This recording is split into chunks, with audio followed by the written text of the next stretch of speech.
Alright, welcome back to the Empire of Dirt, and I wanted to kind of show some of the things that I use my 3D printer for. I don't make toys off of Thingiverse. I use mine for prototyping, and it saves me, it has saved me days and days and days of standing in front of a milling machine, machining parts and forming parts, and then finding out that maybe there was a better way to do it. Which seems to be the case usually. Here's an example of an intake system. I was able to print all these parts individually and glue them together and screw them together and fit them exactly as I was planning on making the finished part. And I bolted that up to the engine, and I ended up doing 2 or 3 of these because it was once you actually see it, sometimes it then helps. Working on the CAD system, it's not always easy to visualize the finished product, whereas having it in your hand is really nice. So, these parts were quick and easy to print up and put together and come up with a system that worked. Then I can take that and turn it into aluminum. This is all machined out of billets of aluminum.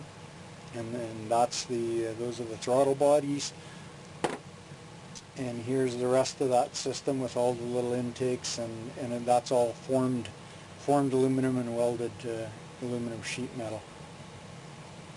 So that was one project that used the 3D printer.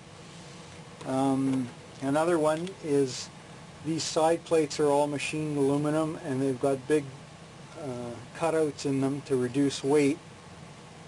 And I kind of wanted to fill those in, not have them showing quite as much. So, again, I was able to print up little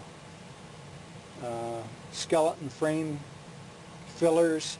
I can print in holders to put the screws right in, and then each piece has a little cap. And I was able to print little snaps that thing just snaps in place. So for the finished project, or the finished product, that's able to screw into place from the back side. And then what I was doing, and I'll show you in a second, the finished product, I can cover this in carbon fiber and then just snap it into place. So there's a finished one in place, and that carbon fiber just needs to be final polished. So I'm not sure whether I'm going to leave these side plates painted. I may strip them back down to aluminum because I think it'll show the carbon fiber a lot better. And there you can see them in place with the screws inside the printed 3D parts, and then they're just screwed in from the back side. So it makes a perfectly hidden mounting system.